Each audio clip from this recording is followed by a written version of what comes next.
You are listening to Middle East Monitor Conversations, bringing you lively discussions with prominent voices from the region and beyond, as we delve deeper into issues shaping the Middle East and North Africa, from politics, the culture, and the arts. Welcome to a conversation with the Middle East Monitor. My name is Nasim Ahmed, and I will be your host. In this week's show, we are joined by Dr. Randa Abdel-Fattah.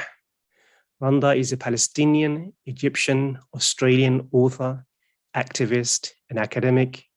Currently, she holds a position of postgraduate research fellow in the Department of Sociology at, if I'm pronouncing it correctly, Macquarie University, Sydney, Australia. Her research includes the generational impact of the war on terror on post-9/11 youth. Randa is also an award-winning author of over 11 novels. Wow. Thank you for joining us, Randa. It's my pleasure. Yeah, thank you. As I mentioned in my intro, you have published several books, but today Randa has joined us to speak about her contribution to the newly published book, Our Vision for Liberation, Engaging Palestinian Leadership and Intellectuals Speak Out. The book is edited by Professor Ilan Pappe and Dr. Ramzy Baroud. Both will be appearing at MEMO's launch of the book this Friday in London, where they will be joined by several other contributors to the volume. So do visit the MEMO website for more information, including how to register. So start off with, Randa, just generally, I've mentioned a few things about you. Some of our viewers, may have also heard and seen you speak passionately and eloquently about Palestine on various mainstream Australian TV and channels.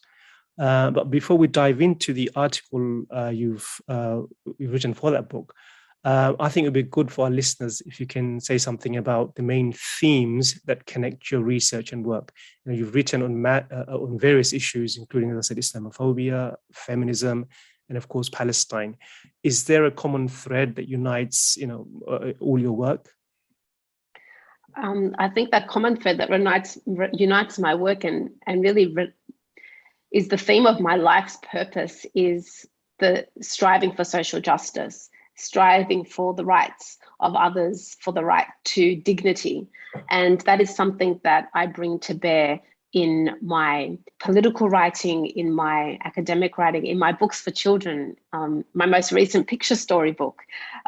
Everything that I do is infused with a very strong sense that it is not only a privilege, but it is a responsibility that we use the platforms that we have, the talents and skills that we have to advocate for those who are marginalized, who are oppressed, who suffer injustice. And for me, that is something that I bring to bear, whether it's in my work on feminism, whether it's in my work on race and Islamophobia or Palestine, or being a settler minority on Indigenous land in Australia. So for me, that is what unites all my work. And across multiple genres and multiple sort of forms of writing and advocacy, that's what I'm very passionate about. Yeah, and you bring those ideas really powerfully, I think, in your article for the book. The title of the essay is The Ethics of Liberation. You speak about Palestine as a mode of experience. What does that mean, and what are the main ideas and concepts you want our readers to take away from reading your essay? Well, I've been reflecting a lot as not only a writer and academic and human rights activist, which is all enough to keep someone busy, but as the mother of 4 children. And I have 2 teenage children and then 2 younger children, 8 and 5 years old. And I have a wonderful, strong support network of fellow activists who we all build each other. It takes a village really to raise each other, to empower and energize each other, to keep on fighting. But I'm constantly questioning, what does it mean to live in a mode of resistance, in a mode of fighting, in a mode of speaking back and counter narrative? There is a point at which you must carve out a space where you are not resisting, where you are not giving your power to the occupier, to the oppressor, in order to really ground you in what it is you're fighting for. Because if you live in a constant state of battle, in a constant state of resistance, you're not existing, you're not living, you're fighting. And that is not only unsustainable and exhausting, but there is a point at which I fear that we forget what we're fighting for. Because when you're in a state of battle, you forget to be creative, you forget to imagine future possibilities, you forget to think about, well, what does liberation look like? I'm fighting for liberation, but what is it going to look like? How is it going to be structured? What are the relationships going to be like if I'm only used to battle and fighting? These might seem very esoteric kind of questions, but they really go to the core of what it means to live your life in a state of resistance against oppression, because you must find the capacities and the support and the grounding to be able to say, there is a point at which the occupier, the oppressor, is not going to, interfere in my personal private space here. And I am going to take space to create and to imagine and to dream of possibilities away from the gaze and the control and the power of the oppressor and the occupier. That was very much something that was inspired. Really, it was something that I had to confront as a mother. And I know that it might sound really self-indulgent to be talking this way from the diaspora when there are literally Palestinians in Gaza who are bombed as they try to create these spaces of heroic normality, as Professor Ghassan Haj talks about. But it is what it is. Even in the diaspora, fighting, your children have rights to you. The liberation movement has the right to be bigger than just a fight. It has the right also to exist in dreams, in the potential for the future. And that's something that I try to address in my piece by looking at it really from the perspective of first a mother at the time that Gaza was yet again being pounded in May last year, and me trying to negotiate motherhood as I was trying to also be an activist, as at the same time that my father-in-law had just received the news that he had terminal cancer. Yes, I mean, you bring that out really well. You start off your article with a powerful scene where this tug of war is being played out between giving attention to your son and the demands of your father-in-law. The tug of war between being present here and now, and also at the same time, fulfilling the duties and responsibilities of a life dedicated to liberation, as you are. If I can quote your words back to you, there's so much to, you say, there's so much to lose in the fight to achieve freedom and justice. If in thinking about what we are fighting against, we neglect to think about what we are fighting for. So in your struggle for liberation, the way you carry out your struggle for liberation, how challenging is that balance for you, and what are the risks of in failing to strike that balance? It's critical. That balance is critical. I know that Palestinians, in suffering injustice and occupation on a daily basis, they naturally strike this balance. They naturally, because I, visiting Palestine for the second time in my life with my 5-year-old daughter, she was 5 then, I saw around me how Palestinians, their dignity, their strength, their absolute, it's almost superhuman resilience in the face of constant humiliations. And I realized that there was nothing superhuman about that. It was actually a mode of insisting that you would create a life where the occupier could not touch you, whether that was mentally, and it was so often I observed it, because my daughter, I remember, had this massive tantrum at the checkpoint because she thought that the Israeli soldier had a water gun. Of course, it wasn't a water gun, it was a gun. And I was almost in this state of panic. Do I explain to her it's a gun, or do I just indulge her and say, I'll get your water gun from the shop later? And I was just struck by also the pretentiousness of being this Palestinian coming from the West and having to deal with something that, to me seemed so crazy that I had to be able to talk like this to my daughter. But then I realized around me, these parents who were doing this juggle act constantly, children still have tantrums at checkpoints. Children still need to go to the bathroom at, in inopportune and inconvenient moments. Yeah. Life goes on. And because I'm a writer, I'm interested in the intimate spaces of life, because that's where politics is most fraught. That's where your politics comes out. That's where the intersections of life are battling each other. Family dynamics, sibling rivalry, parental conflict at a checkpoint. That's the stuff of life. And that's what I'm talking about when I think that we sometimes as activists, there are many activists who exist in the realm of black and white, of, these poetics and ideologies, but they don't really understand the nitty-gritty of the daily life and those balancing acts. That's what I've been trying to grapple with and address in my writing.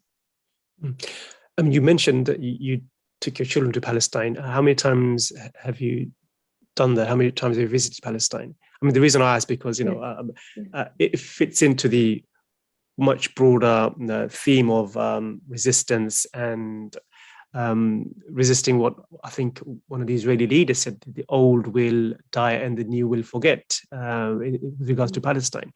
But in Europe, I know we see many Palestinians, of course, in the Middle East, Palestinians passing the key from the Nakba of their house from generation down to generation. It's also really powerful seeing Palestinians as far away as Australia, preserving this mode of resistance where they are passing on their heritage from one generation to another. How conscious are you of being able to do that? And is that central to the liberation in your view? Oh, it's such a good question because it's so timely. It is my life's goal to keep that connection. And I know my father is the Nakba generation. My father was, that he left Palestine in 1960s, in the 1960s, and then he was unable to return after 67. We have a home in Borka, in the area of Nablus, and at this moment, my father is 76 years old. He is battling the administrative system. He's battling family politics to maintain that home and to pass that home on to my sister and I, because even though there are family in Jordan who tell him, what for? You're in Australia, enjoy your life there, your children, why would they want to? My father, is extremely emotional about the fact that he will not give up. He will not give up his historical ancestral link to that land, and he will pass it on to my sister and I, because he knows we will pass it on to our children and that we will preserve that. So there's no question for us that we will ever lose that connection. In fact, it is our life mission to make sure that our children don't lose it. And I'm raising them to understand the need for them to remain connected to Palestine. Even if they don't touch that soil anytime soon, that it is still something that they must strive to do, and that it is something that to be part of our identity as people striving for justice. Just to switch gears for a bit, we've spoken about your background and also this mode of resistance where you are passing on the heritage from one generation to another. There's another theme in your article, which is the nexus between and the overlap between Islamophobia, the war on terror, which is also connected to Israel's persecution of Palestine. You speak about that, you mentioned that, and also you've done so much other work on issues to do with Islamophobia and the war on terror. So you say that for Palestinian youth, it's really important to understand this nexus in imagining their liberation. Why do you think that understanding that nexus is really important? Well, I can sort of introduce that through the image that still haunts me of the two children in the rubble in Gaza holding the fish and grinning wildly as they were holding their pet fish. They were among the debris and the rubble after the May crime scene of Gaza. And I could not get that image out of my head. I know it went viral. And there are many such images of children who are just children amidst everything that's happening. And it really brought to bear to me that when we talk about Palestine, particularly in the West, it is always, always framed as this narrative of, two equal sides fighting each other, as a conflict. And always the reality that it is ultimately a war against children when you look at the demographic statistics of who it is that Israel is killing, who it is that Israel is occupying and controlling, who it is that is subject to that apartheid regime. So children, for me, is at the center of this. And then, of course, when we talk about children, when we talk about youth, in my work in Islamophobia, again, we see these connections. The war on terror was, largely prosecuted in Western societies against young Muslims who were constructed as, almost radicals or radicals in the making, potential terrorists. That signifier of Muslim youth, of brown or black bodies as always danger and threat.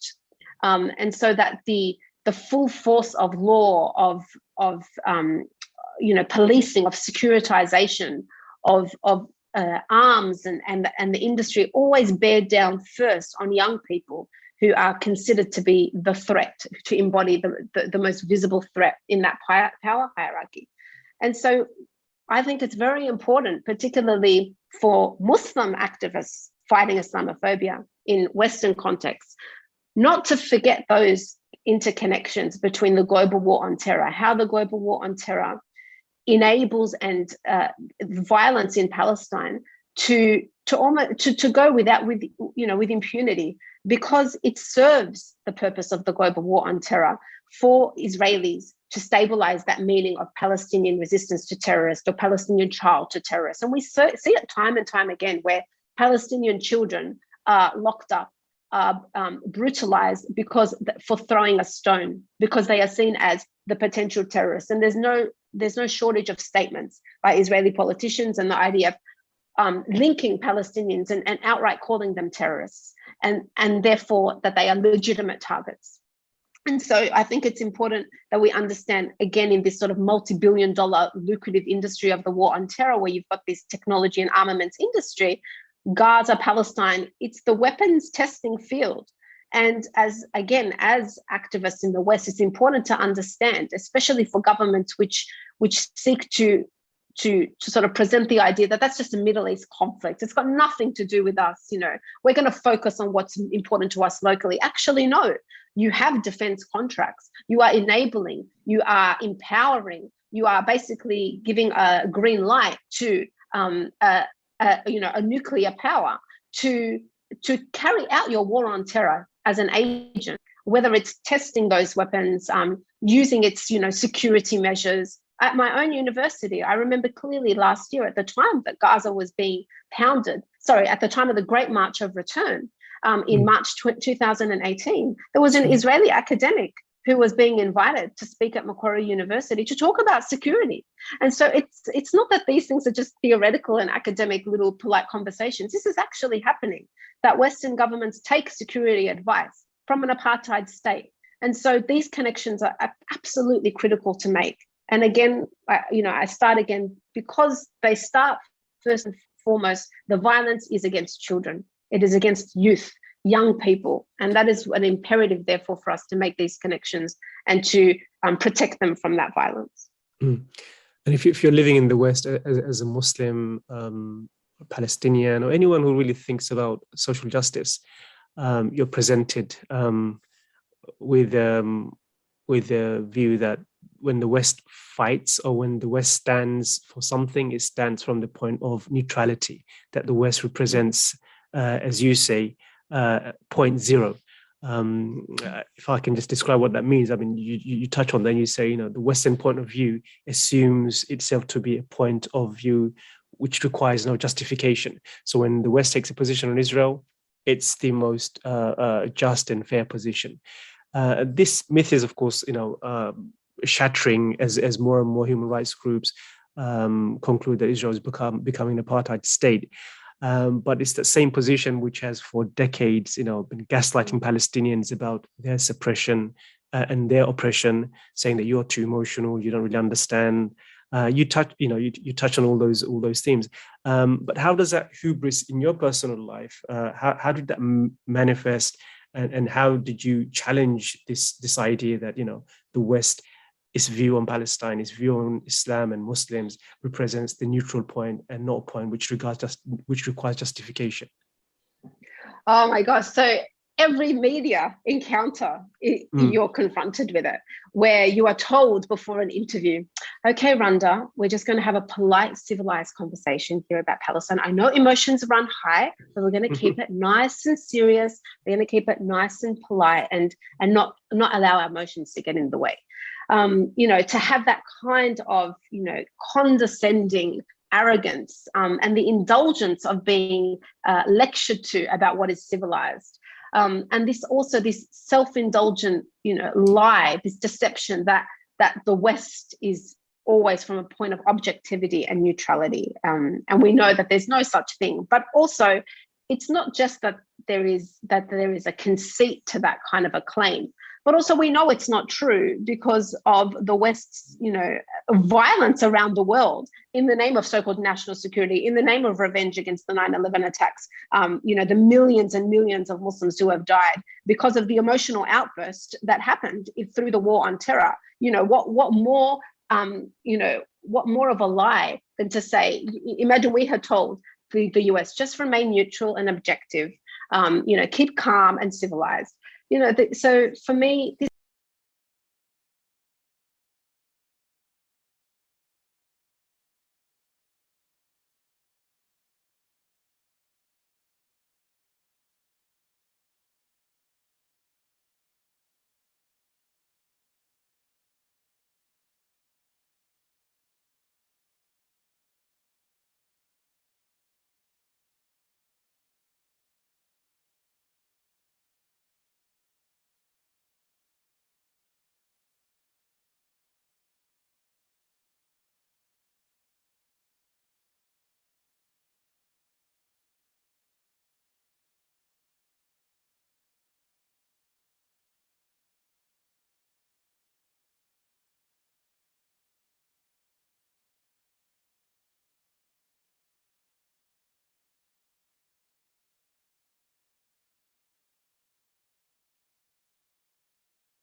This was Middle East Monitor Conversations, brought to you by the Middle East Monitor in London.